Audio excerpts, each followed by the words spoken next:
Hold on to your potatoes. It is another exciting episode of HomeKit Insider. It is Andrew O'Hara here with my pal, as always. It is the freshly haircutted Steven Robles. How you doing, man? Doing good. I'm doing good. I got a fresh haircut, but you just fresh got back from WWDC. And wild, you were there in person. This is your third, you said? How many dubs have you been to? I think this is my third dub that I've been to. Yeah. Yeah, Well, I'm still trying to put my mind back together, one from being blown away at the keynote, and also from the time change. Because, I got in late and my body was like, you're not going to bed. It's only, it's midnight here on the East Coast. My brain is telling me it's, whatever that is, 9 p.m. 9 p.m. where I had adjusted to for the past, week. So my body didn't want to go to bed until, 3-something a.m. here. But then it's morning, so here it is 7 a.m. and it's wake up. And, Harrison's awake and everything. So I'm I guess I'm awake now. So I got 4 hours of sleep. So my body's it's 4 in the morning right now. Why are you awake? So it's all sorts of things. My mind is scrambled, Steven. Scrambled. But I mean, so many things. So this was your first WWDC, though, where you sit in a lawn chair and watch it on a screen, right? It's your first one for that? Yes. So how was, listen, we're going to talk about, there was some HomeKit updates, although it didn't really get that much keynote limelight, but we'll talk about that in a second. But I want to know, just what was that experience, because you're the one on the team who was there, just going to watch it. So basically it was all very cool. Everything was super well done by the Apple team, which should be really no surprise. So developers had a bit of a get-together on Sunday night over at Infinite Loop. So, Apple's first campus, they had cornhole set up and they were allowed to go through registration, and they got their swag bags, stuff like that. It was really nice for them. And then the next morning, registration opens up for the media over at Apple Park, which is where the event was being held. So developers would queue up over at the visitor center. There was a queue forming there. Media went through basically right there at 8, and as soon as you got through registration, media was taken upstairs inside of Apple Park to Cafe Max, where you had kind of light refreshments. There's pastries and coffee, Sure. that kind of stuff. Fancy juices. Yeah, they try to stick kale in them. You know how it goes. There's people on the West Coast sticking kale in things. Is the coffee? I had a couple coffees over at Cafe. They're all Cafe Max, but at the one at the visitor center when I was working there the day before, I had a couple coffees there, and they were very good. So it was a very good coffee. Okay, very good. But yeah, so we go upstairs. So now we have this elevated view of this gigantic atrium inside of Apple Park that's full of trees, and it is just full of chairs. So the chairs would go from the inside in the atrium through these massively opened exterior doors, where you had the stage sitting in the front. It was large. Steven just went dark. I've now went dark. I guess the power is out. Okay. Continue. I have an APC running, so I'll just be in the dark for a couple minutes. Yeah, no problem. No problem. So, yeah, there's all these chairs going inside to outside, underneath this large awning, partially because, of course, you're outside in California. It was very hot. It was actually fairly chilly that morning. It was not bad. Temperature-wise, it was great for this event. And right before the keynote starts, 5 minutes before, you got Tim and Craig come out to, of course, loud applause. Everyone's cheering. They give a short, few introductory remarks. Craig is over there claiming that he doesn't get to see the full keynote until we all watch it together, and that he has no idea what shenanigans the marketing department puts in there. And I'm like, really? Okay, Craig. You wore that guitar yourself. You knew that was in there. You grabbed that iPad that was hovered into your hand. Right. Shenanigans. But yeah, so that was a little intro from them. Everyone watching the keynote. There was a lot of applause for things. People loved the ducking autocorrect. That was a big fan favorite. There was audible groans when the price of Vision Pro was announced. That permeated the space fairly well. but yeah, otherwise it was a great event. As soon as it wrapped, most of the media all traversed around Apple Park to the Steve Jobs Theater, where up top they had all the new Macs to play around with, and then down below they had you couldn't do as much with them, but they had all the Vision Pros set up to check out as well. So a little hands-on area after the event, and it seemed like it was a big hit. There was a lot of really, really good announcements. Some stuff was a little light. I think iOS was a little light. Someone was like, "This is basically 16.7." Fair. Not a massive amount of things, but there is a lot of things, and we're going to talk about a few of them in this video. There were a lot of things. Because my power just went out. My printer is now just going crazy over here. I don't even know if you can hear that, but yeah, that's what you're hearing behind me. So and then all my lights came on full blast. This is the joy of smart home stuff. You know what I mean? It's just this is what happens. I had a fun one too. See, so while I was gone, so we have the Aqara pet feeder. More on Aqara in a moment. But I have the Aqara pet feeder, and it's connected into a little surge protector in the bathroom. So it like routes around, plugged into a surge protector. And my wife's like, "Hey, Oliver's feeder isn't working." Like when I got back last night, she's like, "It hasn't been working today. It didn't go off." So I've been like manually feeding him. I tried to like unplug it, plug it back in, and just not coming back online. So I look in the Aqara app, and it's like offline. Couldn't figure out for the life of me why it was not working. Not Aqara's fault. Turns out the surge protector that's plugged into has an on and off switch, and it's not a physical toggle. It's like a soft switch that you just touch to activate. And when the power killed, the surge protector was off by default and not letting the pet feeder come on. So as soon as I turned on the surge protector, it worked again. I'm like, oh my god, I took so long trying to troubleshoot this, and it's just like the surge protector turned off. Yeah, smart home stuff.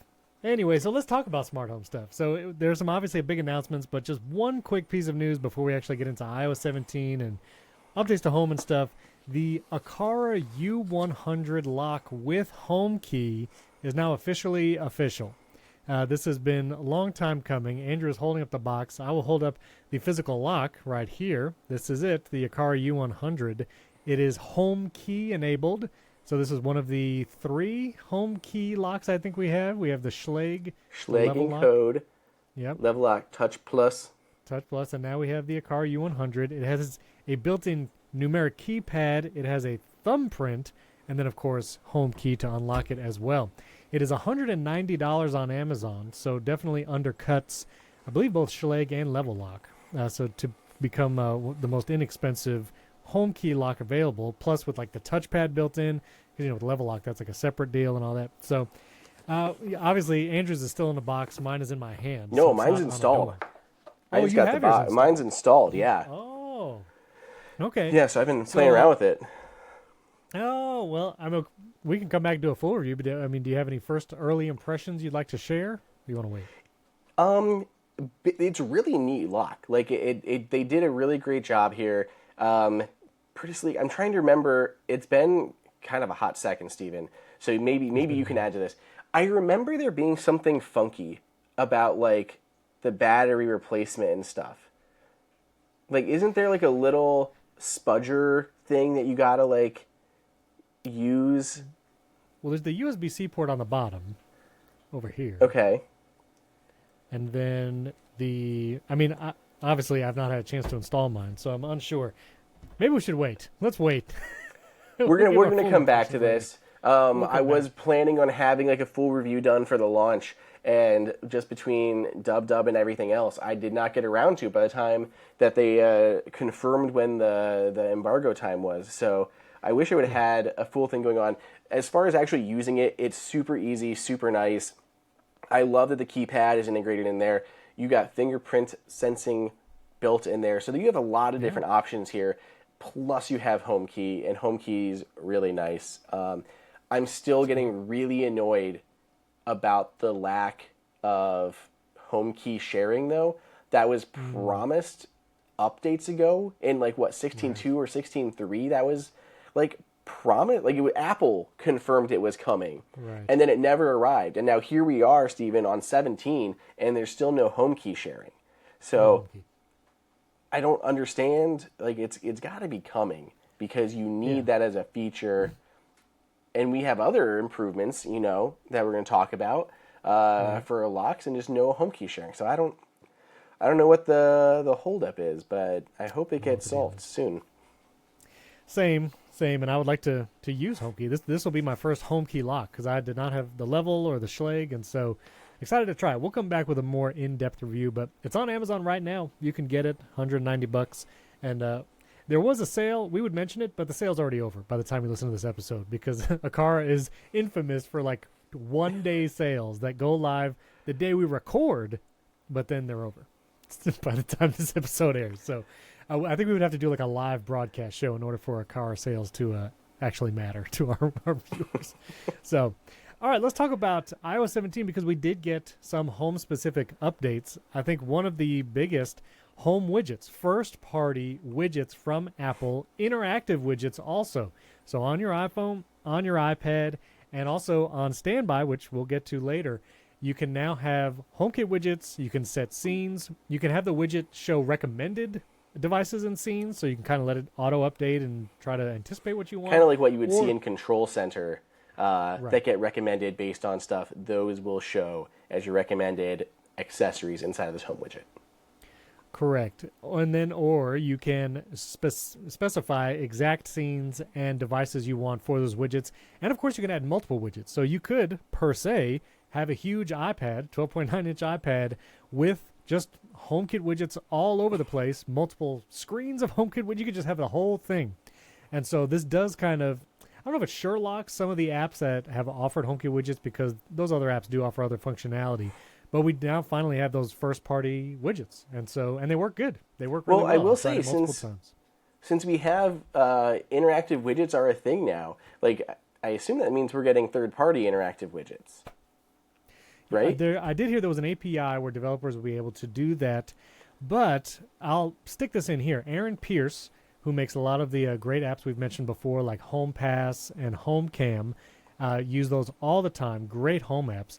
He was at a HomeKit developer Q&A at WWDC, so he was there at DubDub, and he said there were many HomeKit developers trying to ask questions about APIs and app intents, because I'm not a developer, but apparently there are significant differences between a widget where you can tap it and it's kind of like live, and you can do that, versus what I guess a different kind of API, which would be like when you tap it, it has to send a signal to the app, and then the app has to kind of wake up and then perform an action.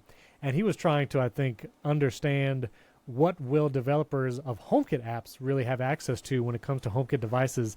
And it seemed like Apple was a little wishy-washy on answering that. He has a tweet thread. I'll find it and put it in the show notes. But he was like a little disheartened at, I guess, a lack of answers as to what HomeKit developers specifically will be able to do with these widget APIs specifically. So a little unfortunate there.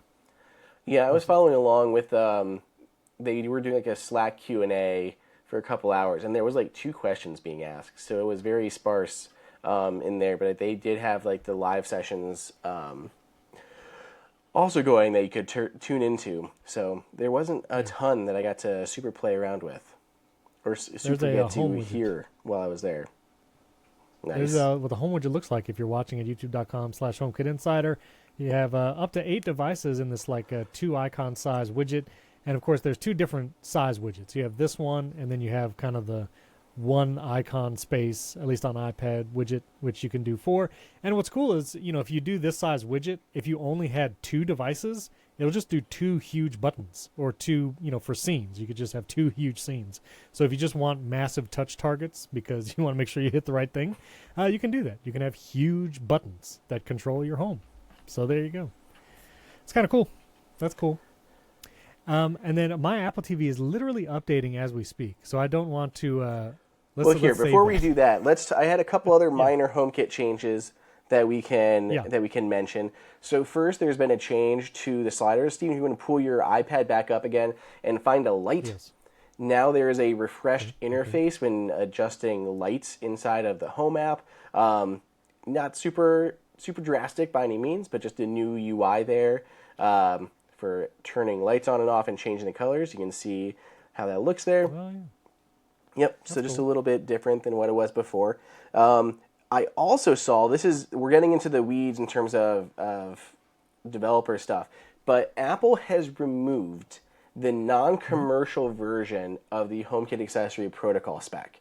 So what that allowed was Apple announced this a few years ago, where you could have a non-commercial version of the HAP and you could create your own smart home devices that you could run like in your home. So for tinkerers who wanted to basically create HomeKit accessories, but they're not selling them, you could Mm. use this and create your own devices. That's what it was. So now that has been Gotcha. removed. It's no longer available. So now Apple only has the commercial, the MFI version of the HAP, the HomeKit Accessory Protocol. So that was very interesting. And I Hmm. heard a developer mention that they were kind of asking Apple if they were just recommending people use Matter instead for those things instead of HAP. So Apple didn't really confirm. They're like, oh, just check out the developer portal to see what's currently available. So they weren't really fully committed, like why it had disappeared. So I guess they're saying Mm. just use the Matter version if you want to tinker at home and make your own accessories, because I believe the Matter spec is all free to download and you can create your stuff I that see. way. But it was interesting to see that that was removed. Another thing that I found that was interesting, and this isn't necessarily new, but it does clear up a question that I know that we've talked about on how Apple's marketing and branding works with accessories that are Matter and HomeKit. Mm. So basically, there's like two different routes that you can go down. Well, three technically. So one, you can go just Matter only and just put a Matter logo on your box. You can go Right. HomeKit, use Apple's dedicated HAP, go through the MFI program, you pay for an MFI license, and you have a dedicated HomeKit accessory. Put the HomeKit logo on the box, as well as any other logos that you also did, like the Amazon Assistant and stuff like that. The third one Right. is now, so you can create a Matter device, you can get it Matter certified, but then you can apply to Apple, and as long as you run through their testing, and then send them two samples of your accessory to test back at Apple Park.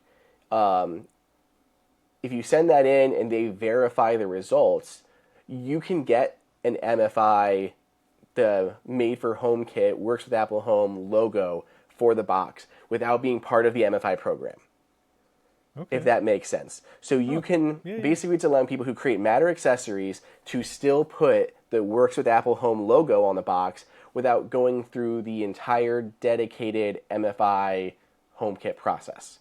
So now there is this like middle Okay. ground, but that does explain a little bit when you'll see Matter accessory plus the Works with Apple Home.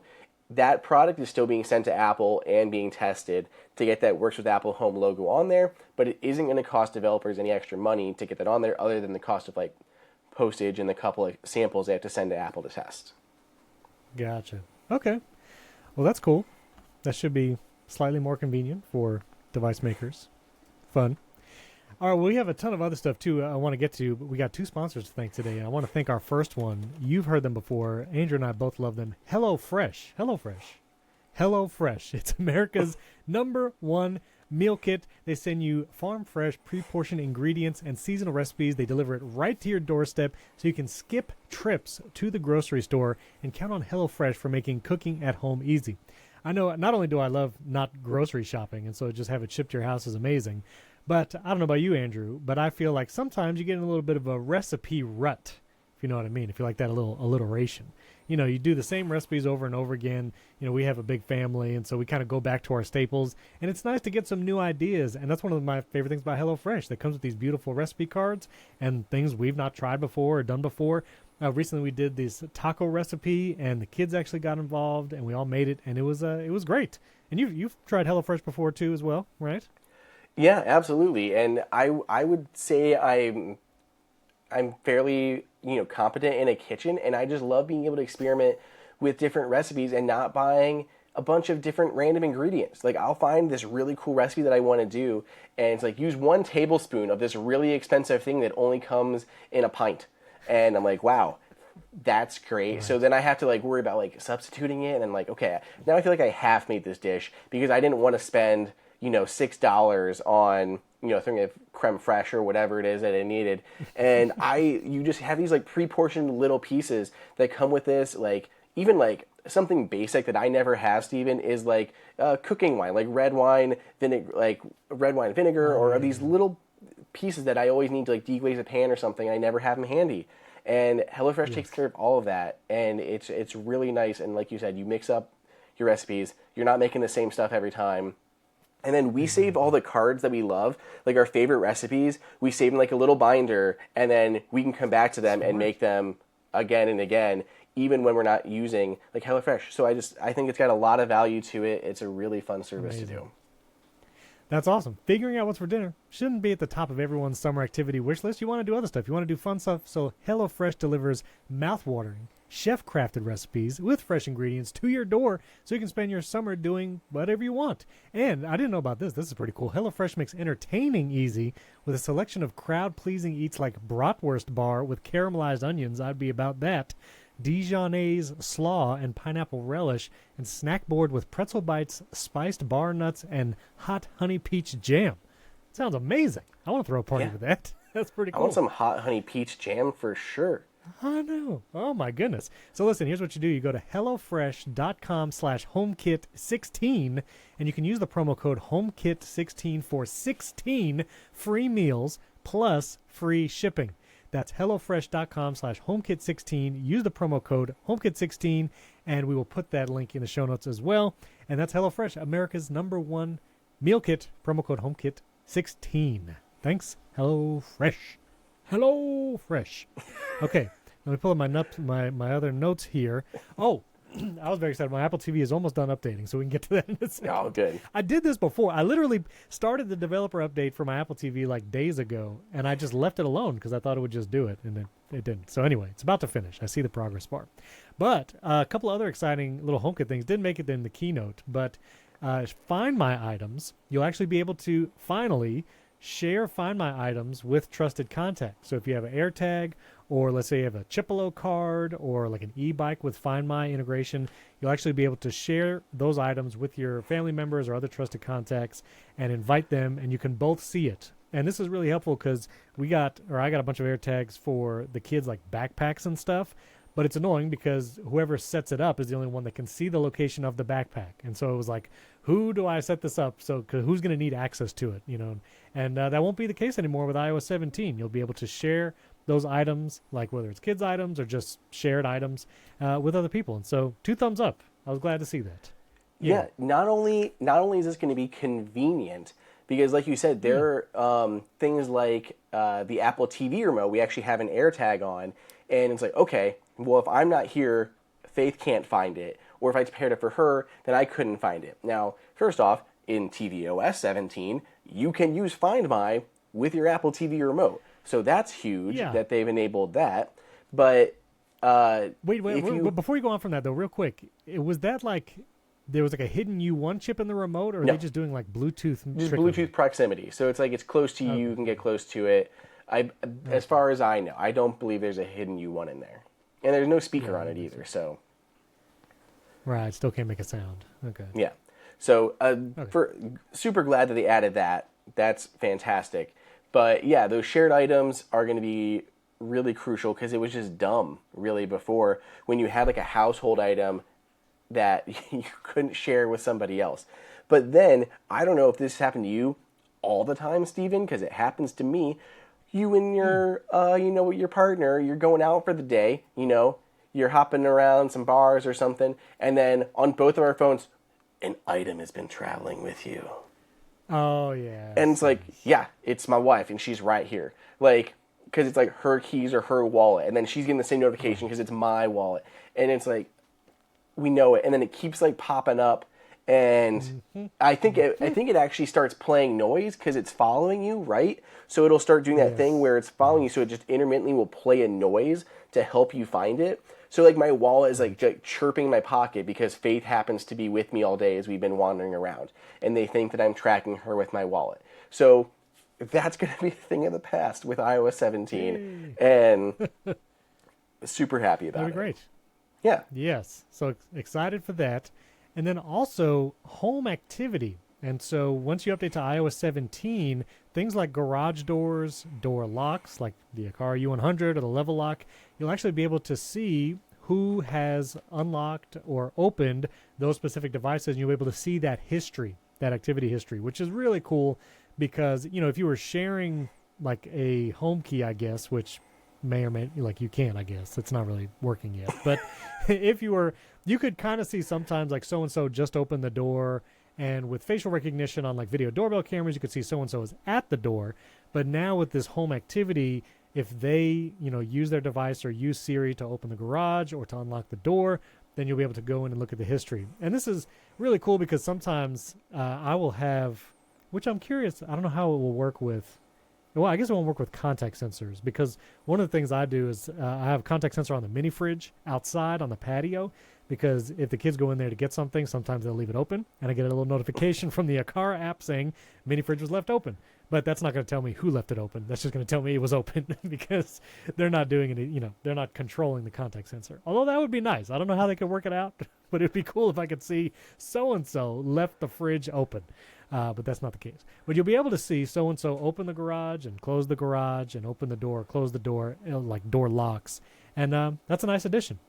Yeah, welcome. I know. I'm trying to see. I don't even know where this is. Is this even live yet, Steven? Because I don't even see this available for like my door locks. Or maybe because Faith isn't on 17. But I would think I would be able to see it. I would feel like there would be a section for like history, and I don't see it for the lock. Also, super minor UX change while Steven digs. When you pull up an accessory, like a light or like in this case, like the lock, before you would push up, you could swipe up to go to settings. Now you have to tap on the little gear icon to pull up the settings. So you can no longer swipe, which is sometimes good, right? Because you're trying to like control the accessory and flick, and then you just end up like scrolling instead. So now you can't scroll. You have to actually tap on the gear to get into device settings. So that's a little minor change. I was going to check my garage door because it should work with that, but I see it nowhere. And I'm hoping this is not a thing where like devices will have to upgrade something or like firmware. I wouldn't think so. I mean, the notifications are coming through to your phone. Yeah. I can see that, Faith unlocked the front door. Like that already comes in. Literally, Apple just needs to display this as a list. Like that shouldn't be on the device accessory makers to support. So maybe it could just maybe not be in beta 1. Yeah, that's true. Could be coming later. Yeah. Could be coming later. So my Apple TV has updated, and I am feverishly trying to regain control of it because the Apple TV remote that I have paired with it, which is like a newer Apple TV remote, is somehow not working. So I'm going to the phone. Oh, okay, here we go. We got it. Let me switch to the Apple TV because this is an exciting update. Yes, we have Super Mario Brothers and Spider-Man Into the Spider-Verse right there in the up next. I'm holding the control set. It didn't update again. It just ran through the whole thing, and it didn't update. I watched the progress bar literally go all the way to the end. 16.5. I'm going to do this literally again. I keep doing this. I say developer beta. You can go to youtube.com/HomeKit Insider. I say get beta updates. I agree. I say download and install 17.0. Download and install. It's enrolled in the Apple beta program. And then I go up here, and in a second it shows the progress bar. But look, it's doing it again. This is literally the third time I'm doing this, and I cannot get it to update. So we'll see. Maybe we'll come back at the end of the show and see if it ever comes. Well, anyway, there's a new control center on Apple TV. There's a new control center, which is really exciting because there's like a bunch of new controls there, like better audio device handling. You get little shortcuts to the HomeKit cameras and HomeKit devices and scenes. You can put those right there in the control center, which is really cool. I feel like it's organized better up there. Anyway, I really want to show everybody, but it's 3 minutes remaining. We'll see. Sure. I tell you what, while that's updating, let's thank our second and final sponsor, which is ExpressVPN. Listen, going online without ExpressVPN is like using your smartphone without a case. Listen, I don't do that. Do you use cases, right, Andrew? You got a case on your phone? Yeah. Oh, my goodness, he's got a naked phone. It's like he's using the internet without ExpressVPN. That's terrible. Listen, most of the time you'll be fine. As you can see, Andrew's fine most of the time, but all it takes is one accidental drop at WWDC onto solid concrete to make you wish you had protected yourself. And listen, Apple Vision Pro is not going to help you uncrack that screen. You know what I'm saying? Like, you look at that phone in Apple VR, it's just still cracked. So, listen, and I'm actually traveling. Well, I actually leave tomorrow as we record, but I'll be traveling next week. I'm going to be using ExpressVPN, especially in like cafes and hotels and airports and stuff. I like knowing that I'm on a encrypted network. You know, I don't want anybody looking at what I'm doing, taking traffic and stuff like that.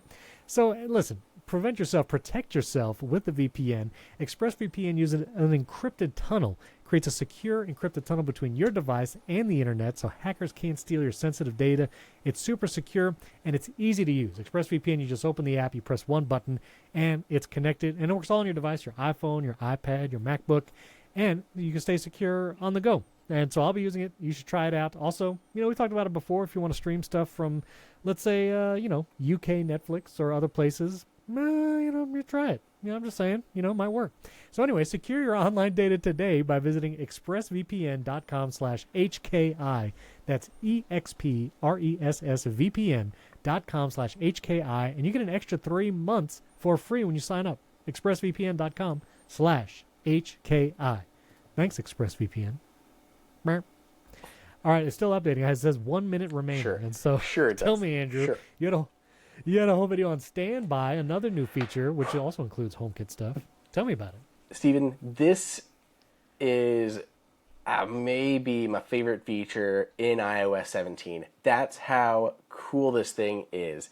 And there is so much to talk about. I literally made like an 8-minute video going through everything about Standby. So I'm going to give you the abbreviated version. Everyone can go check out the video. But even since making the video, Steven, I'm pretty sure I discovered an additional feature. So let's talk about it. Standby is basically Apple's first attempt at a smart display. Whenever you connect your phone to power and set it down horizontally, like in landscape mode, it turns into a smart display.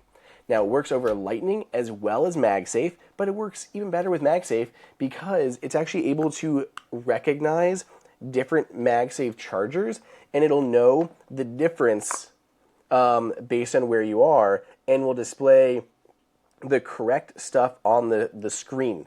So I got that Zen's one that we just talked about. Hopefully I have enough power plugged in here to actually charge my phone, because I don't know how good that USB-C cord is. Tricking it in. There it is. Here we go. Okay. So yeah. Uh-huh. So we both have standby mode right on screen. Yeah. So the dual mode here that we both have on, you can swipe up and down to get to different widgets that are available. See different ones. There's the home widget right there. You can tap and hold on either of these. I'll Face ID myself. See edit widgets. Edit widgets.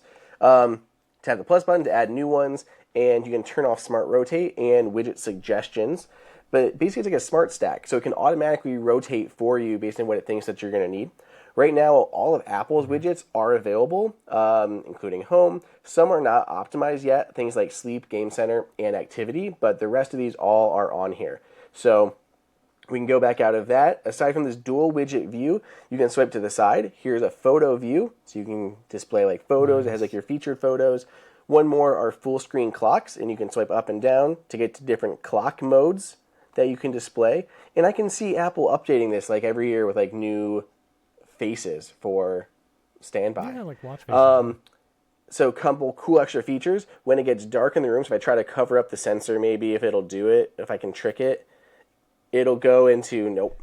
It's going to go into like a night mode where it'll turn the screen all red and cut out all the blue light to help it make it better for sleeping.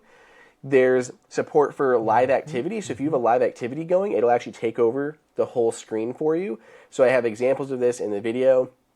We have like a timer going in the kitchen, and you can see it like progress along the screen, tracking a flight with Flighty, using things like, an Uber Eats order. You can see like your Uber Eats order being delivered across the screen. Super cool to be able to see these live activities, full screen like that, following along with your whatever game you're watching, like the Cleveland Guardians game or something. See it on the screen. It's sweet. So also I like that they had both an Ohio State football reference, and a Cleveland Cavaliers reference in there. Of all the different sports things, they put Ohio in there twice. So I'm just saying, all in the keynote. Anyway, so it does that. There's support for Siri in full screen mode. So now you can actually view your Siri responses on a bigger screen. So if you're doing a conversion, if you're looking up something, it'll show it on your entire phone screen, which is really nice. And they have these really cool animations for when you have a text or a phone call coming in. The contact card will come up, and then the message will slide over from the side, and it just looks really nice on the big screen like that. So tons of little features. Now, what I think I figured out last night, Steven, so I had it in nightstand mode, or I had it in standby next to my bed, and I was facing the other way, facing away from my phone. And next thing I know, I could kind of tell out of the corner of my eye, the screen was off. And I turned around to look at it, and the screen came on. It's like it knew I wasn't looking at it, so it turned off the display. And then when I looked at it, it turned it back on. So I tested a few times where I would play peekaboo with my phone and would cover my face, and it would turn off. And then as soon as I appeared again, it would turn back on. I think Steven is playing peekaboo right now. I don't know listen, I don't know what's happening over here. I'm just, we just got to roll with it, okay? And my Apple TV, the progress bar was halfway through installing that beta update, and then the power went off. So that's definitely not happening today. Yeah. So I'm just glad I got an APC backup, and all this stuff is still running. For sure. That's amazing. You just can't see me.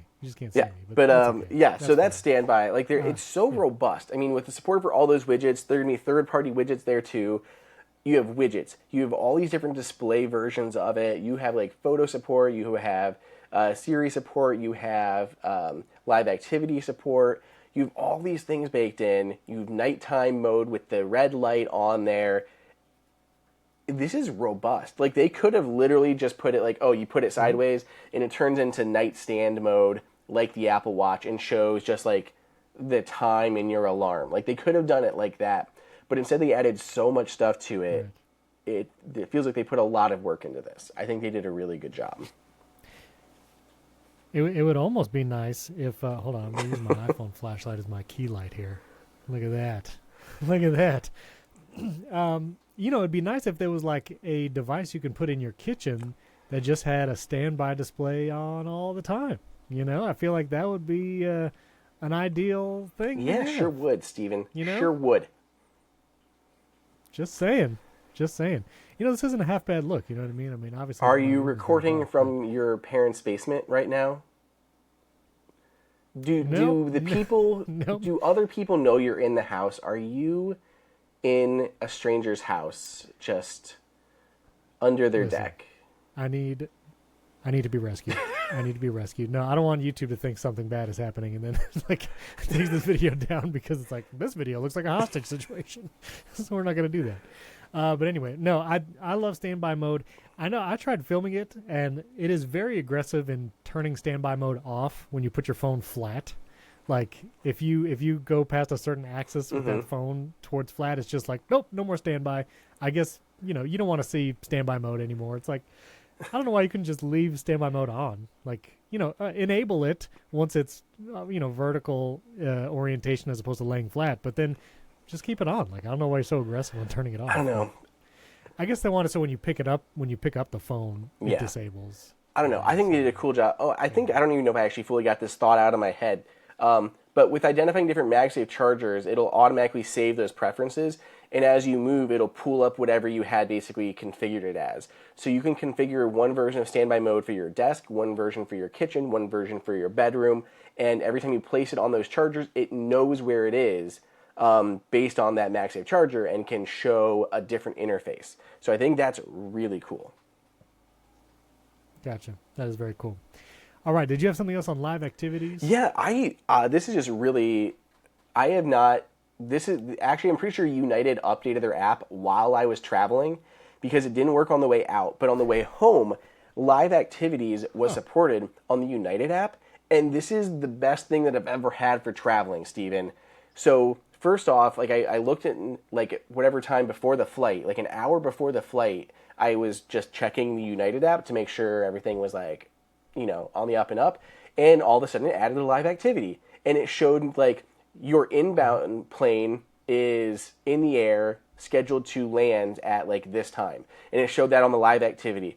And then it's like updating, inbound plane has arrived. Boarding starts in 38 minutes. And then there's a countdown going down until it was time to board. So you see it on your lock screen. And then up in the top, like if you're using your phone, it shows like the boarding icon and a timer counting down until when you board. So now as soon as you or as soon as boarding begins, it updates it and now will show you, again, the status of the plane. So it's getting ready to take off, roughly how long until takeoff, and then it shows you your seat number. Steven, I always would like pull up my ticket like 80 times just to, I'm like, wait, what was it again? 8D? And like always forgetting like what it was. Now it shows it right there on your dynamic island, your seat number. So you don't even have to you don't have to pull up your ticket or anything again. You can just see it right there in your dynamic island. And then, Steven, it updates throughout the flight. It shows you your flight duration, and there's a little plane that flies across the live activity, showing your progress in the air. Without Wi-Fi or internet or anything, it just knows the duration of the flight and tracks your progress. And then when you land, it tells you what gate you landed at, and it tells you the carousel for your bags. Forget about it. How cool is that? Forget about it. That is awesome.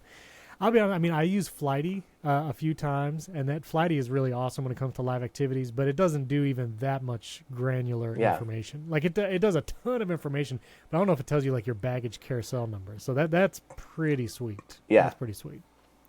Very cool. Very cool. Well, I'm hoping that, I'm flying Delta tomorrow, not United, so maybe they'll update that today. Maybe, just for you. We can see it. Maybe they'll update faster than my Apple TV. Anyway, maybe last thing before my APC battery runs out. You were there using your vision. I'm going to say, we didn't even really talk about that. Tell me. We kind of went through everything else. But we got to... I know. But, I mean, there's so much to... I mean, I don't know. I've watched, so much coverage on it. Obviously, you had coverage as well, and I was just trying to wrap my head around the long-term ramifications of this and what it means or whatever, but I don't know. Okay, tell me what so you think. This thing is super cool.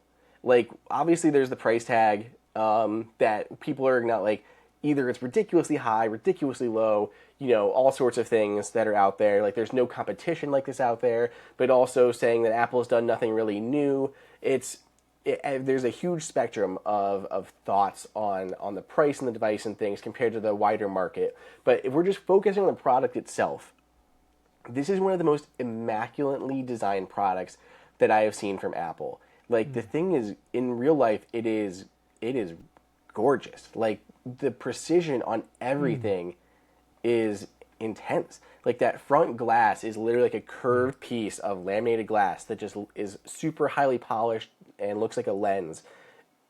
I will say, when you get really close, you can see the pixels in the outward-facing display, and Apple never let anybody try eyesight, so you can't actually, like, you never got a demo of, like, someone wearing it and their eyes coming through, like, in all the PR images. But if you got really close, you can see the pixels, but at that point, you're, like, breathing into someone's mouth. So I probably wouldn't recommend it, like, in a real-world scenario, but I will say the external display is definitely not as high resolution as those internal ones. But yeah, and you can't even really see all those sensors. So there are like 4 exterior-facing cameras and 2 interior-facing cameras. There's ones that face forward to get the room and ones down to get your hands. Because compared to others, you don't have to have your hands up to control it. You can just set your hands on your lap and tap your fingers, and you can control that interface. So that's all super nice and sleek and fancy. You have the digital crown up there on the top right-hand side to press anytime to go back to your home screen, and if you rotate it, it changes the amount of immersion, so it kind of like can fill your room so you like feel like you're in space, or bring it back so you can kind of see your surroundings and interact with your interface on top of your surroundings, more like AR. You've got things like the top left button is for the photos. You can capture 3D photos and videos. They didn't allow anyone to do this either, so we didn't get a demo of like taking a 3D photo or anything, but I do think it's a little. Those images are the weirdest ones out of the whole lot of like playing with your kids while wearing the thing and taking 3D photo. Like you're looking at them through a screen basically. So I think that was a little odd in terms of a use case, but I do like that they can capture like or at least watch back 3D photos and videos. So that's very neat.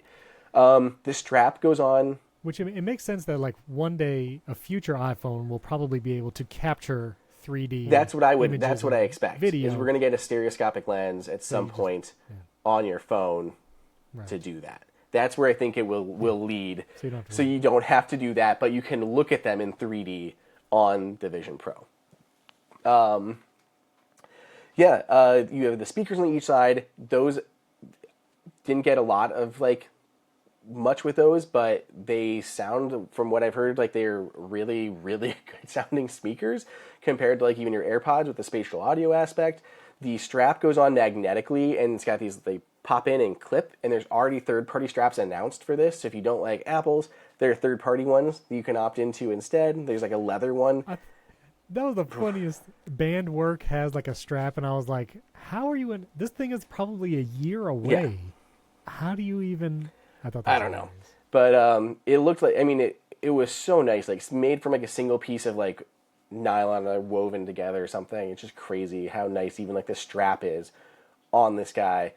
It's just got so much precision in everything. They've done so much. There's so many customization options because they're going to have different versions of the light shield that make contact with your head. So right now they only had a couple like available, like for all the testing and stuff, but they'll have like a much larger array. And it sounds like this is going to be like the launch of the Apple Watch, where you'll have to go into the Apple store and do a fitting to figure out your sizes before you buy one. Like you're not going to just be able to click buy online, or really, because you're not going to know like what size light shield do I look like.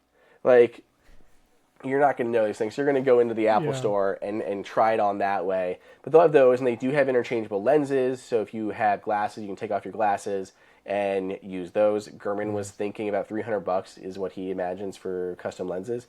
Are you really going to say, the $3,500 headset, you have to pay $300 more for custom lenses? And you're like, oh, that's where I draw the line. I mean,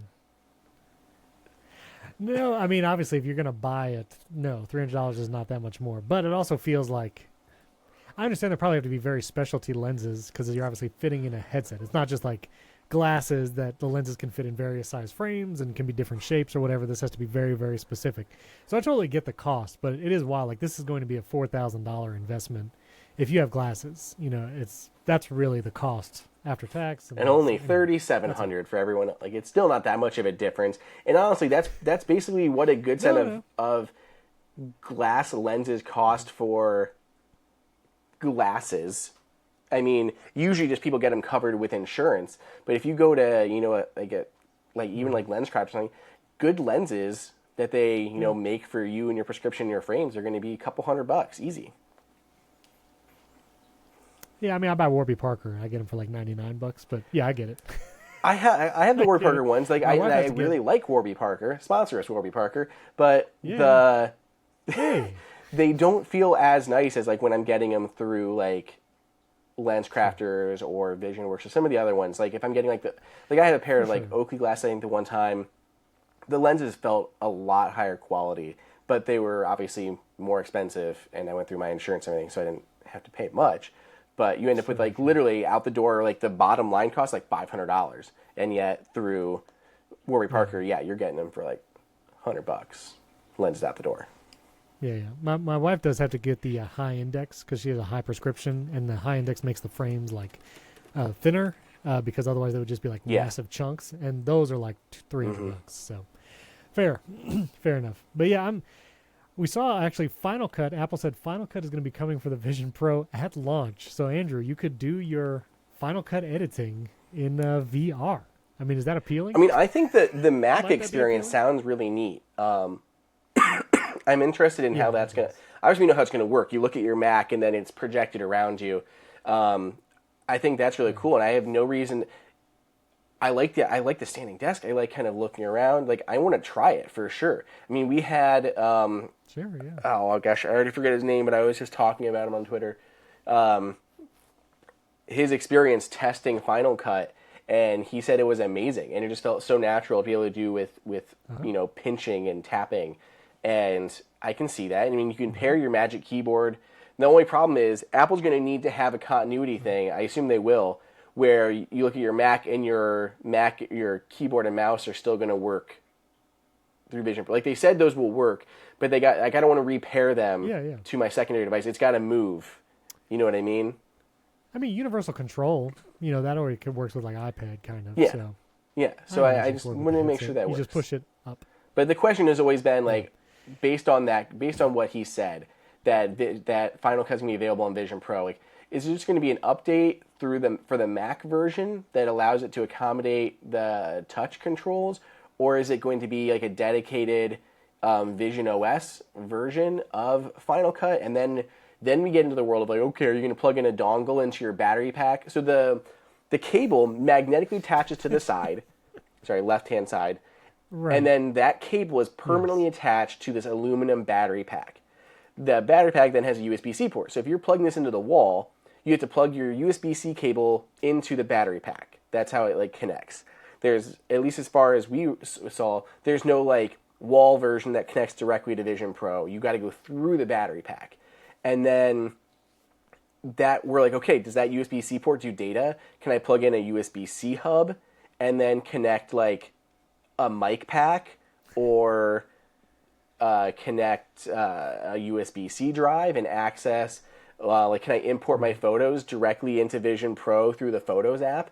Like, are those things? And then, like, so then do you plug in your power into your USB hub, which is plugged into your battery, which is plugged in your headset? Because things are going to get wonky real fast. I don't 100% know. We don't know, like, what storage is like on this thing. Like, they can have, like, a 2 terabyte version so you can edit your Final Cut videos right there on Vision Pro, or do you have to use your Mac or iPad? I don't know.